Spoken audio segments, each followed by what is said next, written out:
Good Burger is like the 5th greatest movie of all time, so.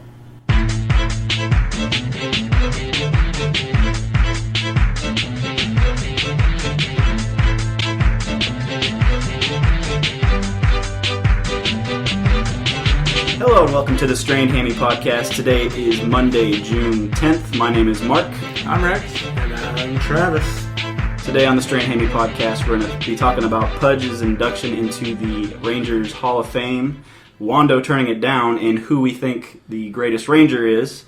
Also going to talk about whether or not cutting the play-calling duties from Jason Garrett is cutting him off at the knees, and our favorite non-championship local sports teams. So, starting off with Pudge. Pudge, as I said, is going to be in the Rangers Hall of Fame. A couple points about his career. Defense obviously was a big part of his game. The impressive thing to me about him was in his first 12 seasons, he threw out half of the runners who tried to steal a base. And then as he matured, his offensive game matured as well. Kind of peaking in 1999 when he got the American League MVP. He hit .332, had a pretty monster 914 on-base plus slugging percentage, 35 home runs, stole 25 bases, which made him the first catcher ever to hit more than 20 home runs and swipe over 20 bags in a single season. So he had some impressive years here. He was really endearing to the fans. Do you guys have any special memories of him in particular? Well, I could think of when I noticed Pudge and when he came on the scene as a defensive player, and it was his rookie year. And I don't know if you guys remember that, but in 91 he had a situation early in the season where a runner was on first and he was just hanging out, catching some balls, and next thing you know, from his knees, the ball was lasered down to first and the runner was thrown out. Mm-hmm. And I think everybody was just in shock that he could do that. Behind a batter, from his knees, throw out a guy who didn't have like a huge lead. He just took one step too many and gone. Yeah. And that was really a breakout moment for me. That was when I really fell in love with Pudge. And I actually played catcher in Little League and into high school because of Pudge. I obviously wasn't very good at it, but it was because of him. So. Literally any time to this day when I see a catcher throw to first base, I think of Pudge. And I'm like, you can't do it like Pudge. Like, come on, bro. But yeah, same thing here. When I was catching in Little League, I modeled myself after him. I kept the ball up by my ear like he did and threw it from my ear.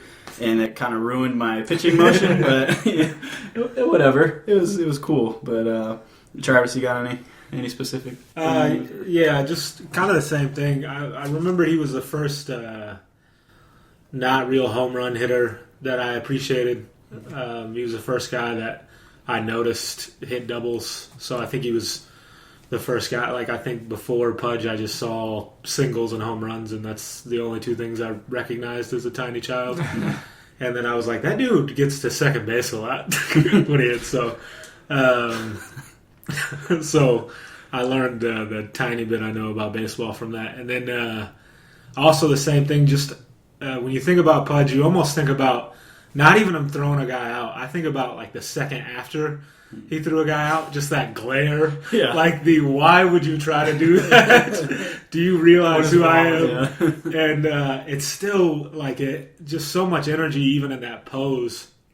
Like the kinetic, like his clothes are still moving, his face mask is flying off somewhere. Mm-hmm. Mm-hmm. He was just is really awesome to watch growing up in those late 90s teams. To me, he was the guy that you really could connect with. Kind of had the Magic Johnson smile post-game, too. Didn't understand a word he said, but we're always drawn to him because he looks so likable.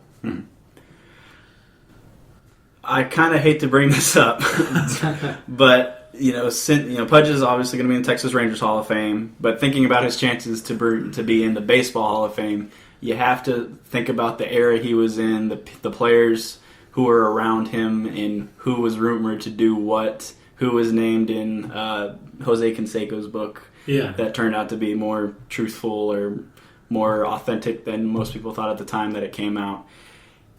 He was right in that wheelhouse of steroids, and I think that is going to play a significant factor in his ability to get into the Baseball Hall of Fame on the first ballot and maybe the second ballot. I do think somewhere down the line he's going to get in there. I think the baseball writers might try to play the whole holier than thou card and whatnot, because they feel so guilty about having let the baseball steroid happen without. No, they do. I mean, I know they feel guilty. I just don't understand why. But that's a different conversation. Yeah, that's another podcast. But I think he'll get in there. What do you guys think about his chances for the Baseball Hall of Fame? I think there's going to be some writer like Mark that might bring it up, but I don't think anybody's going to really have any leg to stand on when it comes to, Pudge being a steroid user or performance enhancing user. So I don't think it's going to be an issue, but I'm sure there's going to be somebody speculate, especially because he played on those teams where it was, hey, who's got the PEDs? Oh, it's the Rangers. Yeah, the entire Rangers organization. First ballot? You think first ballot? Yeah, definitely. Okay. I don't think he's a first ballot Hall of Famer because of the steroid thing. I think any mention by Canseco or the Mitchell Report, anything is going to get you linked up with that. I'm hopeful for Pudge more than I am other guys because I think the writers really are taking a stand, which is a frustrating thing to me. Like I just found out today, Juan Gonzalez isn't even on the ballot anymore because he got less than 4% of the vote or something, which is insane. 2 MVPs should get you something, but with Pudge, I'm hoping the kind of the majesty of the catching position, because I feel like sports writers more than fans even kind of hold that in higher esteem. Yeah, I'm hoping that gets him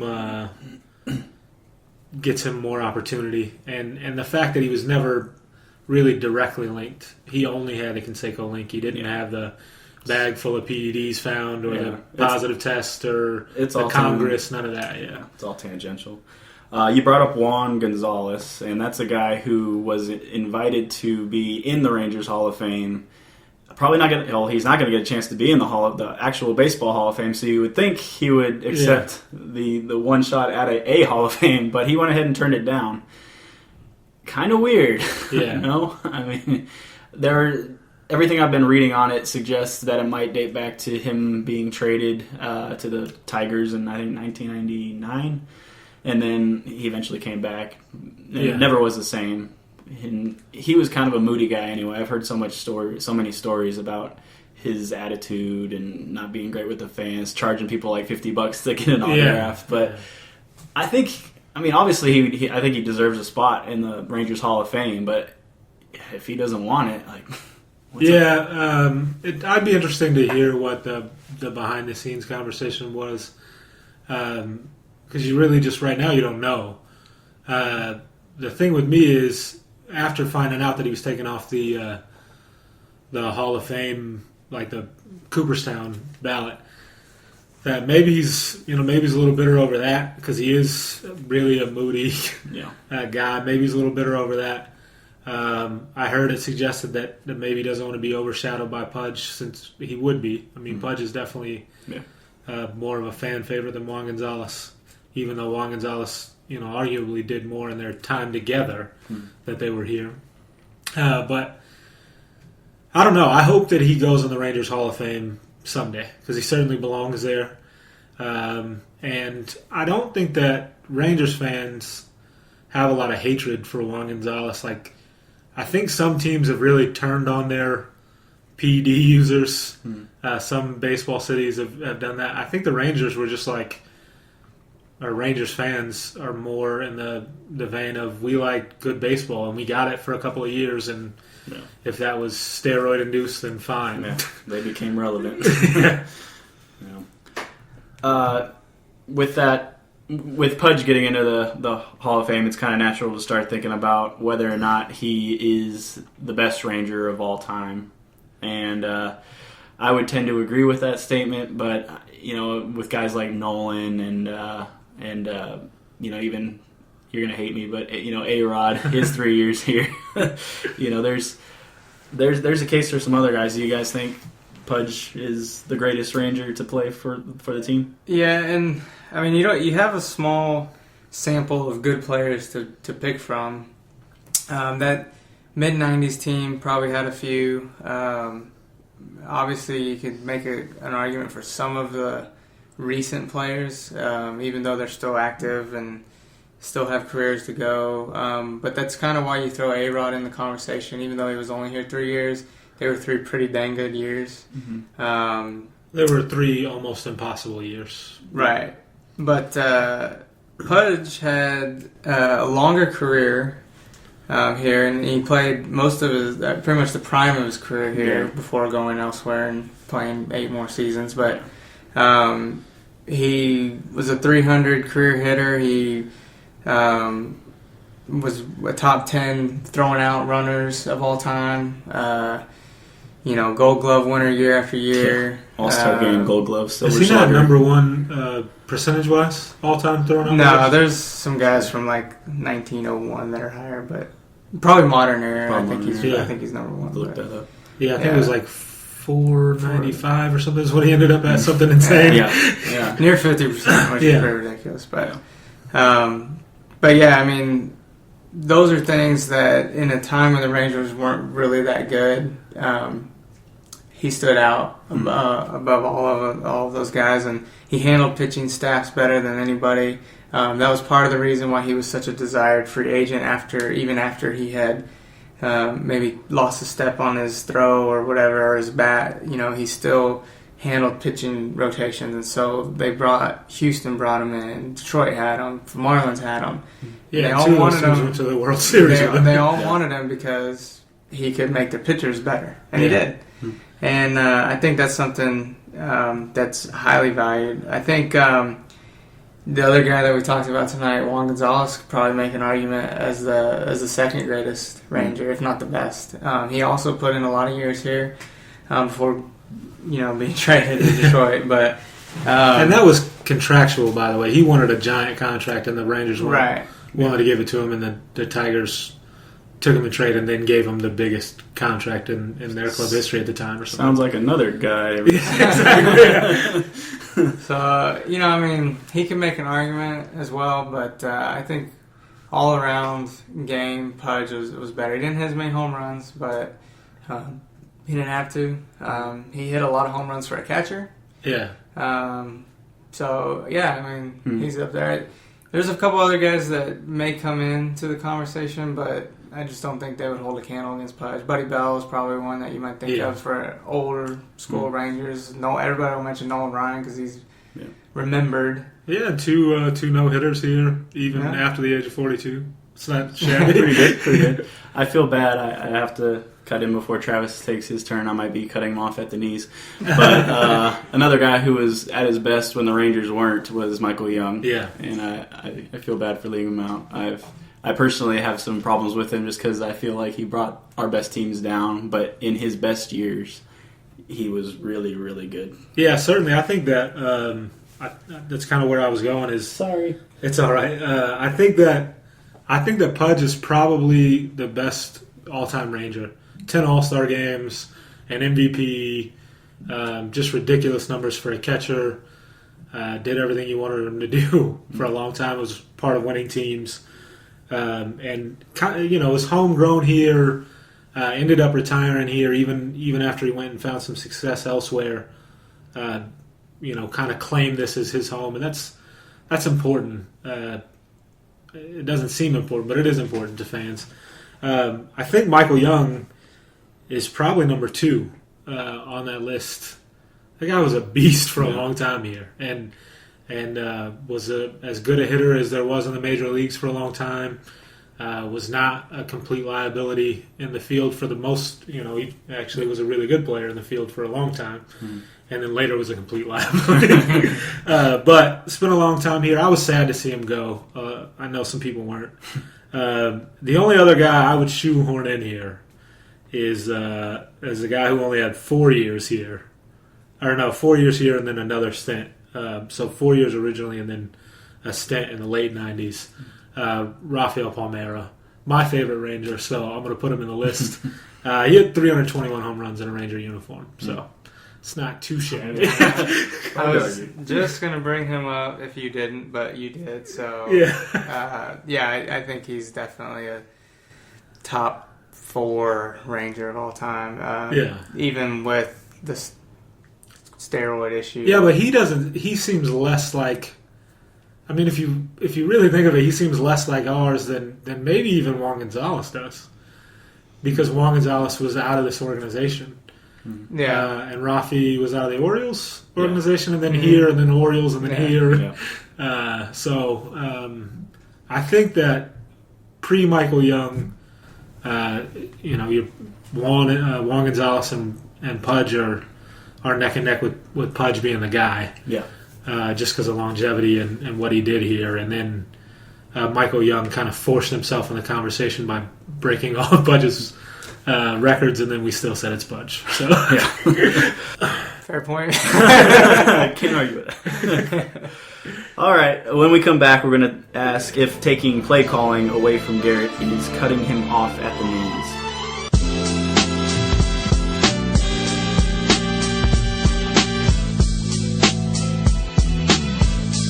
I saw a cat kick itself in the face 5 times and then bite its own leg.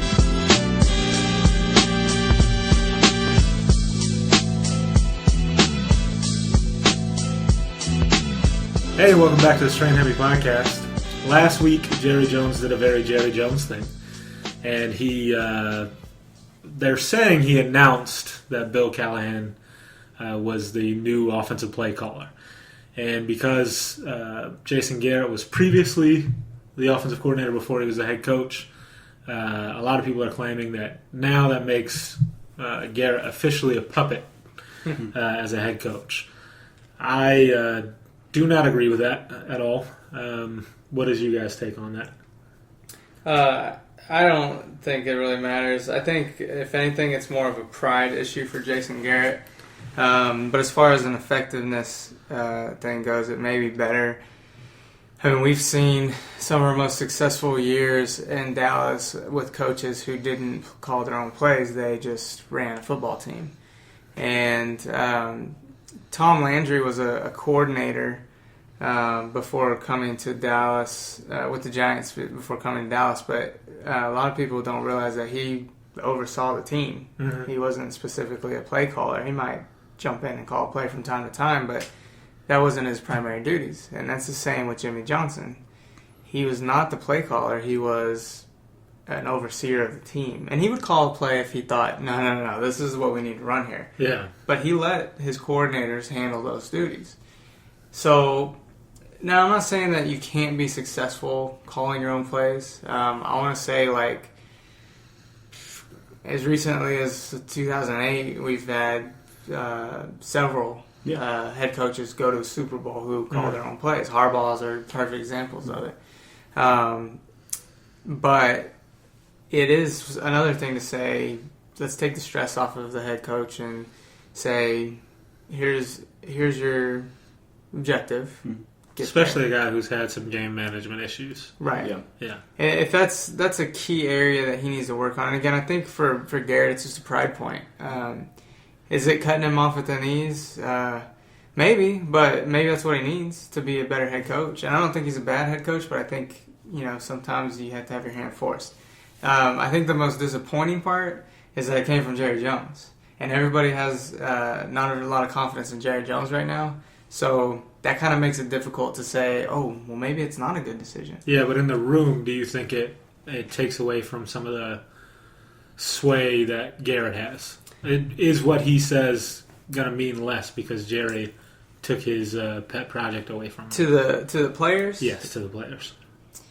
I hope not, because I think Jason Garrett has set himself up as a coach that is respected by the players and everybody at Valley Ranch. So, even Jerry Jones will tell you, he's very confident in Jason Garrett. He loves having him as head coach, and I don't think it's like he loved having Wade Phillips where he could just tell him to go rake his lawn and he would.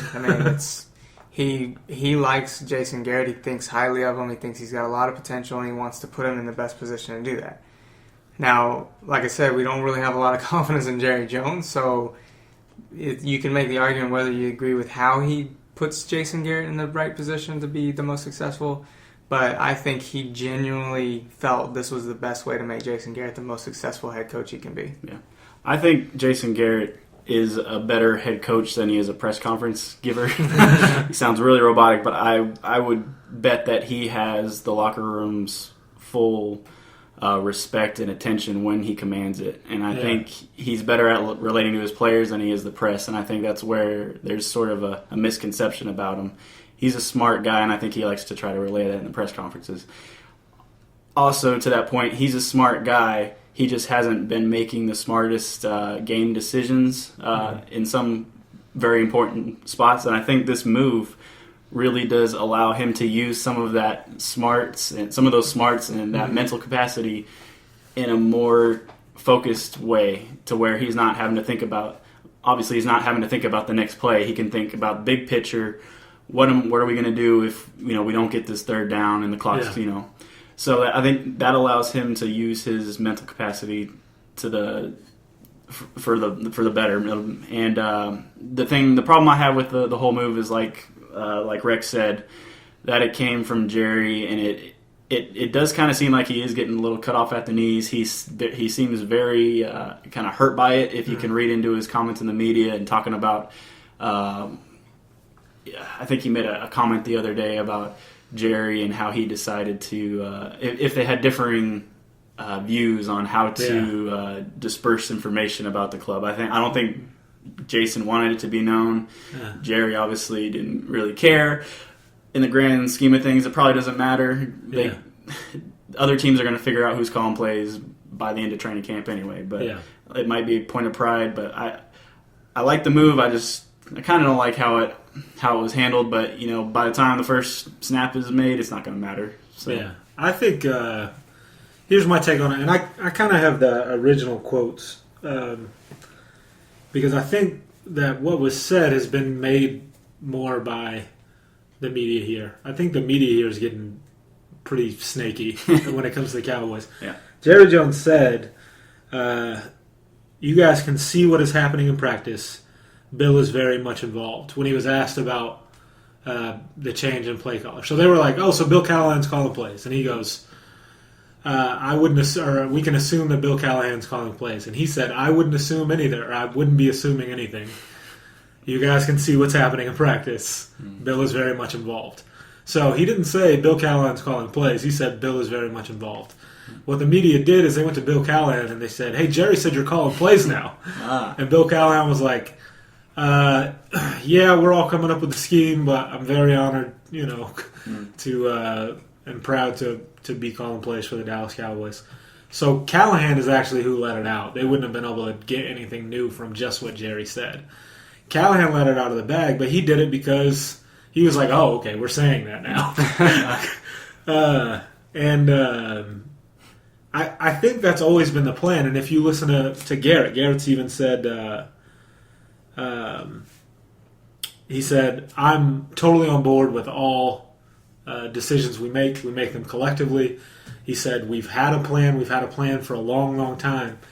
So the way I read this situation is this. I think at the end of last season, Jerry went to Jason Garrett, and they decided Rob Ryan's gone, the special teams coach that I used to hate is gone, and we need to do something about this offense because we can't snap the ball with 1 second left on the clock every play. And you need to you need to be able to oversee this team more. Because what happened last year with the defense, I don't think happens if Jason Garrett has has the ability to oversee everything. If he's not going over plays with Romo like, "Hey, idiot, stop throwing this pick here."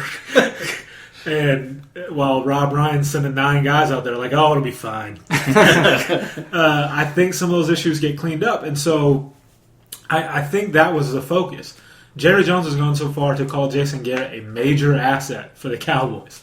I think Jerry really wants him to be his head coach going forward. Yeah. I know it's easy to say, oh, they're trying to get the team ready for Gruden. I don't think that's the reality. And this is why, and I think this is something that Jerry appreciates about Jason Garrett too. The moment that you talked about, there were two moments that let me say he's not cut off at the knees, and the players will understand that this is still his football team at the ground level.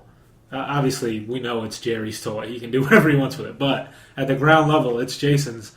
And there were two moments that kind of let me know that. One, he said there's no competitive advantage for me revealing who calls our plays and how we call our plays in June.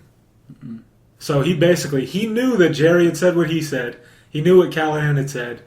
They asked him the question, and he basically just flipped him a bird. Mm-hmm. Which is, to me, like they said it was petulant. I kind of thought it was awesome.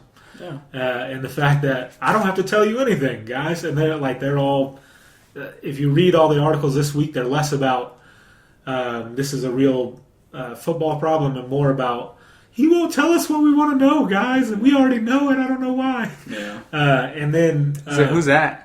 That's every sports writer account that sounds like that. And new character on the show. And that's Clarence Hill. That's the worst Clarence Hill in the history of the world. And then sorry, Clarence. Yeah, that doesn't sound like you. The end of that press conference when Babe Laufenberg asked him, so is there a difference of opinion between you and the owner of how information gets dispersed to the media? And his answer was, and this is what's been in all the articles, I think you can come to your own conclusions on that or draw your own conclusions on that. But immediately after that, as he's walking off, he says, that's why you're the best, Babe, to Babe Laufenberg. And so, to me, that doesn't show a guy who's afraid of his owner. That shows a guy that's saying, okay, I know what my owner said. What? And it also, to me, shows a guy that wants to give Bill Callahan the responsibility. But Bill Callahan's running his offense, not Bill Callahan's. The two tight end set and all of that is the Norv Turner, Jason Garrett offense. That's not what Bill Callahan is used to running. So what I think Garrett's actually doing is kind of keeping his cards close to the vest because he's not even in training camp. He hasn't seen Callahan run this offense live. He's seen him run a West Coast offense. And they've integrated some of his blocking schemes. So it should all work out fine in theory. But there's a chance that Callahan flames out and Garrett's the play caller on week one. Well, and that's why it's irrelevant to announce who's the play caller in June because maybe Callahan is running offensive practice, but he would have done work.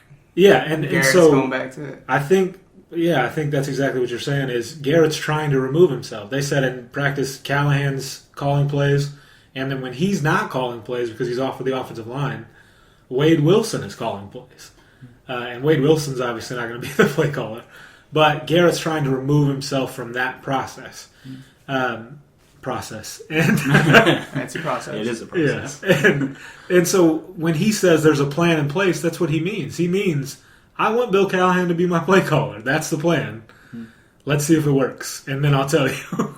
Jason Garrett may not be the very best press conference interview guy, but I've never felt lied to by him. He doesn't tell you a whole lot.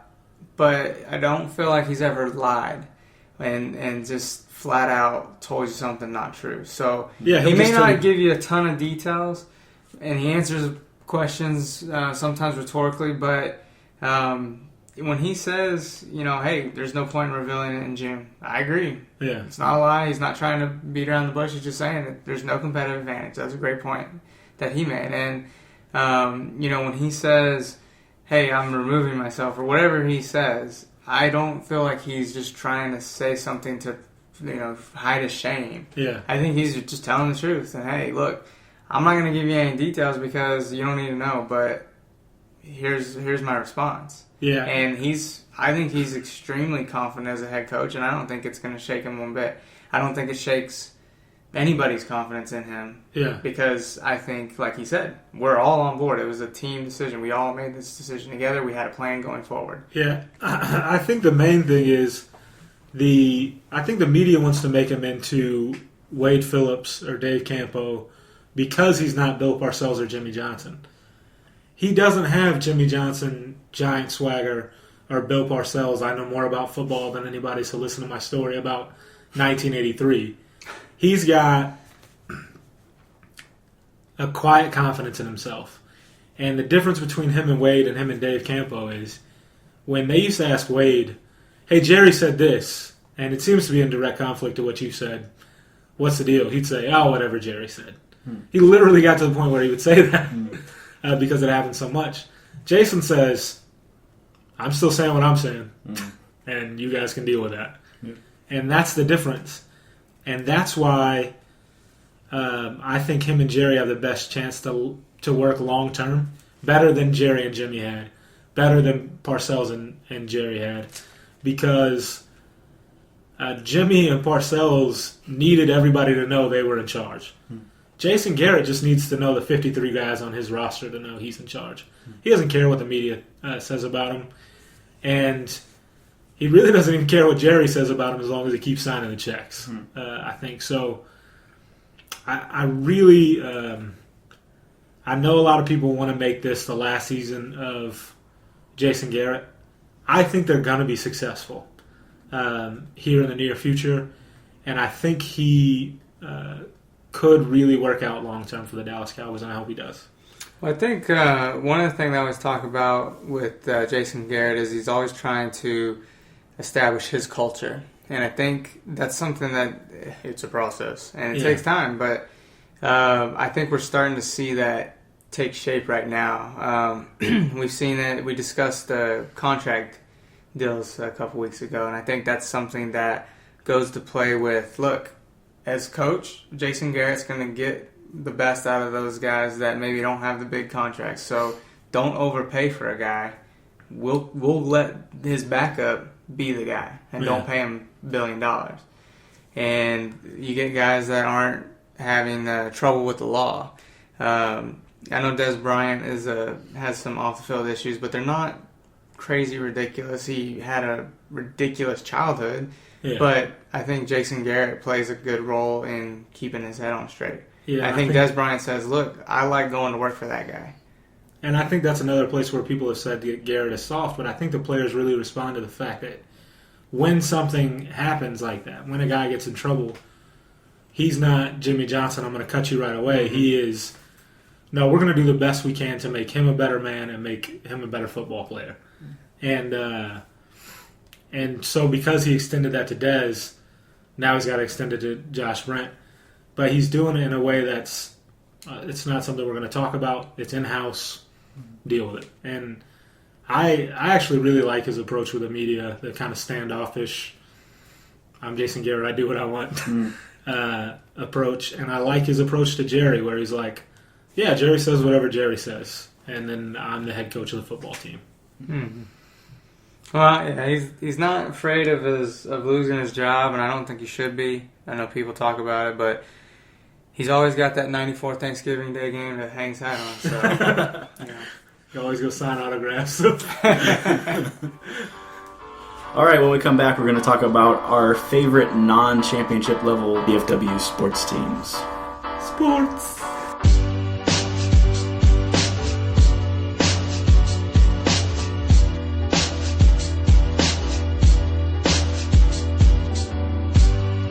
He's a dude. We're all dudes.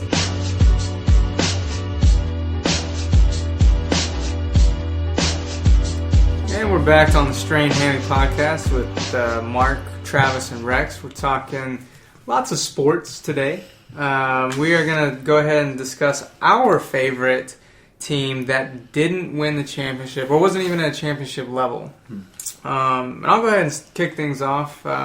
It's actually a tie. The 93 Rangers and the 94 Rangers. I actually like the 94 Rangers better. It was their first year in the new stadium. It was kind of the first season of really things to come for the Rangers, new stadium, new players, new mentality. That year was a strike-shortened season, and they actually weren't very good that year. When they only won like 56 games and they lost 68 or something. Again, strike-shortened season, but the next 3 years they won the division.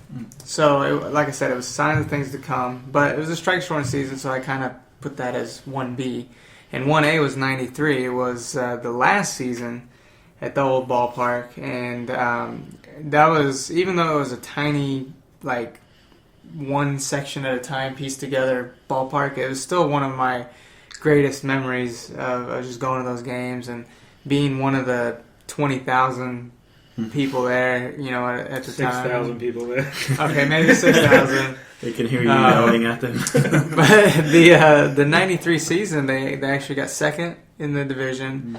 It was Nolan Ryan's last year, so that was kind of sad. But we were at the Robin Ventura fight game, and that was in 93. Nice. So that was a pretty cool season. So they were good that year. They didn't win the division, but they got 86 wins.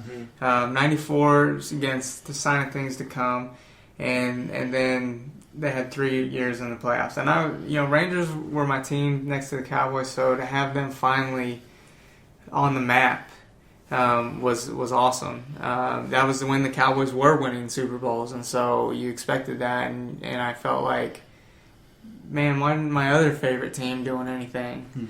And they finally started to show something good. So I was in love with those early 90s teams, and then then they break your heart by winning one of the 9 playoff games or 10 playoff games that they had against the Yankees. But so that's my favorite team that didn't win a championship, and that really wasn't a championship level team. I think there's some honorable mentions, but we can get to that. Let's hear you guys. That might be my favorite uniform. The early 90s Rangers, Red Shoe Rangers. Red Shoe Rangers. My favorite team, I'm going to go back 2 years from your 1993 team and go with the 1991. You'll see me in 93 Rangers. And raise me in 93. Yeah. That was when I was kind of in my little formative sports watching years. I was just getting into the Rangers. And there's some really classic names when you go back and look at the roster. Steve Buechele, Julio Franco, Rafael Palmeiro, good old Gino Petralli, who was unseated from his spot by Ivan Pudge Rodriguez, who we talked about in the first segment. And then you had Juan Gonzalez. Tiny Juan Gonzalez. Nolan Ryan, yes. Pre-Balco or whatever they had back then. Ruben Sierra. Nolan Ryan was still hanging around Dallas a little bit. Gary Pettis, the Rangers' current, I think, first base coach now.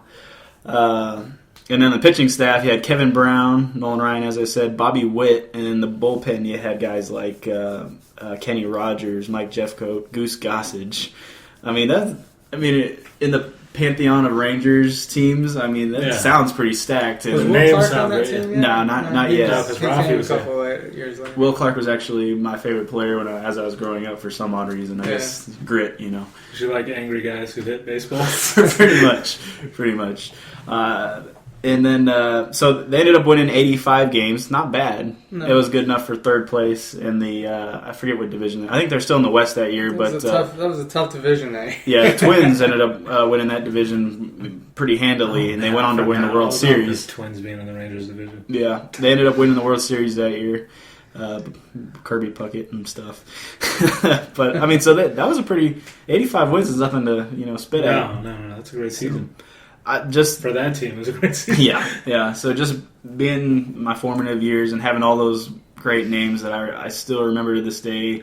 For some reason, Gino Petralli still sticks out because that's like such an awesome baseball name. But you know what's a shame too is those teams we mentioned weren't bad teams, and going through the roster, there's some really good players on those rosters. It's amazing they didn't win a lot more games. Like, how was that not a championship level team? You remember some people's primes, I think, like early in Pudge and Wando and Rafi even, and late in Nolan, and obviously Goose Gossage and Well, early and Kenny Rogers. There was another thing called the Yankees at that time that kind of made it impossible for anybody else to do anything. So. Yeah. And then another big name I forgot to mention, the great... crap, I just forgot his name. Dino? No. Dean Palmer? No, No, their that's manager. later. Their manager. Who's Johnny their manager? Oates? Johnny Yeah. Oates? No, not Johnny Oates. Oh, Before Valentine. that. Yes. Bobby Bobby Valentine. Valentine. Yes. How could I forget again in the middle of trying to remember him? But no, Bobby Valentine. I remember going to his restaurant in Arlington. I don't know if you remember that. Yeah. They had the baseball cards and the tables. It was awesome. Yeah. So a lot of nostalgia for that. But Yeah.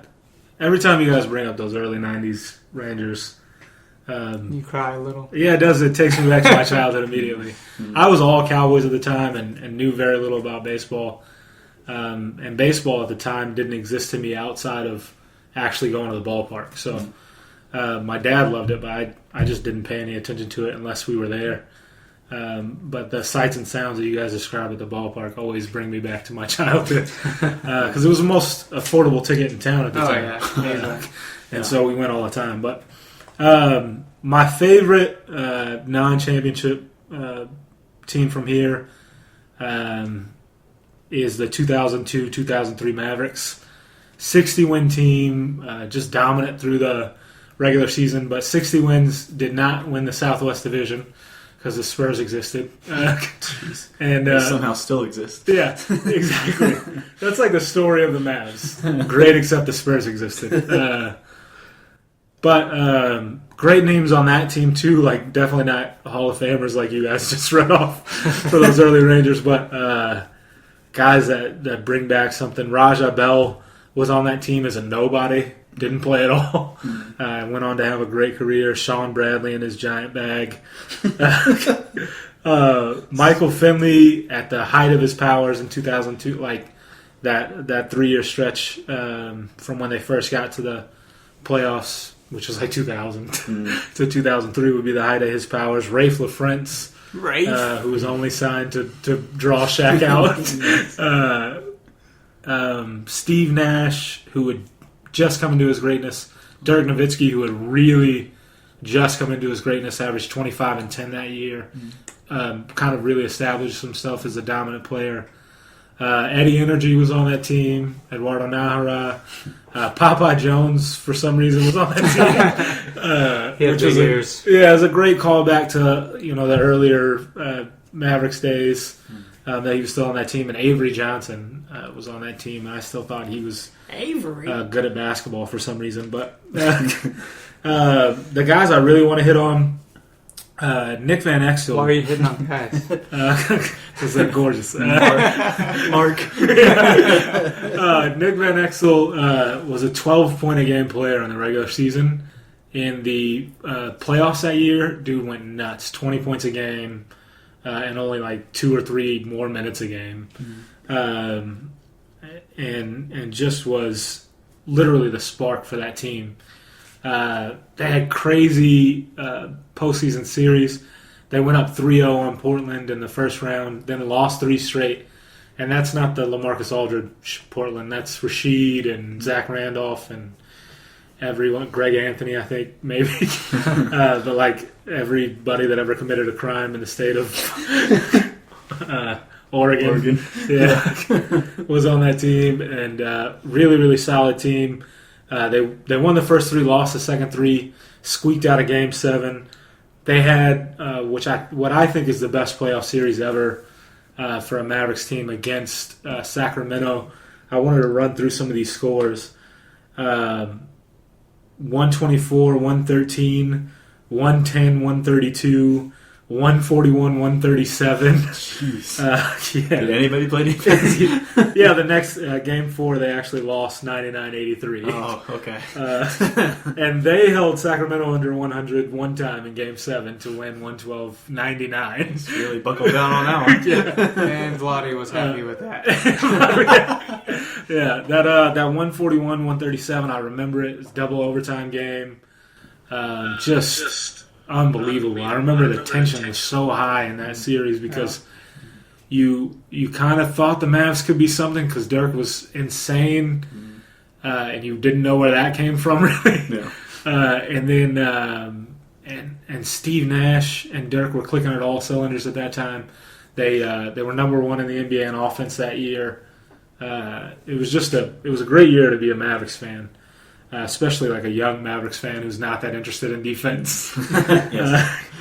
But I think this is the best team ever to play Don Nelson's system, where defense doesn't matter that much, because they were really, really great. They could have won a title. And this is where it kind of comes down to in the stories of that year. They play the Spurs the Spurs in the Western Conference Finals. Game 3, they lose to go down 2-1. But more importantly, they lose Dirk to a strained knee, the first big injury of his young career. And before they had figured out that he had rubber ankles and could just play whenever, Don Nelson and Mark Cuban getting their big argument that kind of led to the breakup. Cuban was like, absolutely play Dirk Nowitzki, he's awesome. And Don Nelson was like, he's going to be one of the best players of our era, so we're just going to let him chill out for a little bit. And Dirk wanted to play, obviously. Game 4, it didn't seem like it was going to matter. Finley comes out, gives them 31. They win. Game 5, I think it was, the game we were talking about earlier. They're up like 4 or 5 going into the fourth quarter.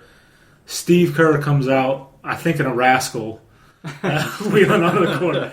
But he's still like, nailing threes. Yeah, he's like, hey, everybody, in a year I'm going to be the GM for the Suns, but right now... I'm going to crush your hopes and dreams. Exactly. And he hits like 4 monster threes in that fourth quarter and literally just breaks the Mavericks fans' heart. And Don Nelson won't let Dirk go again in the series, and they lose. And to be honest, I think if Dirk plays in that series, like if he is able to play up to his level, the way Finley and Van Exel were playing, and Nash was playing as a distributor, I think they win that series playing Nelly ball. I think that's one of Don Nelson's lowest moments, because I think he kind of choked that one away. I'm sure he still thinks he was right, but and the New Jersey Nets were waiting in the finals. So that's, I mean, it's one of those great what-if moments in sports, because if they win that series, go win that finals, Van Exel still had a little bit left in the tank, and you've got Nash coming into his prime, Finley kind of at the end of his prime, and Dirk coming into his, if you get rid of the albatross that is Sean Bradley and get a real defensive greatest big. Maverick ever. Yeah, exactly. Get a real defensive big, and you could be talking.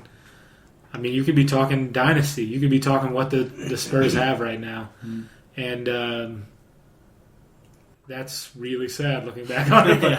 But I remember the excitement of that team, and the thing I remember more than anything, it was Nick Van Exel and just the cojones on that guy. Yeah. And then after that, I remember Steve Kerr and wanting to curse every time I said his name for the next 4 or 5 years. And that was really it, man. That's the team that really I enjoyed watching more than any other team coming up here. Well, we want to hear what your favorite non-championship winning team is. Leave us a comment on the comment section of either the YouTube page or the post for this podcast. To do that, you're going to have to go to our site, www.strainedhammy.com, and while you're there, go ahead and follow us on Twitter @StrainedHammy. Thanks for listening, and we'll see you next week.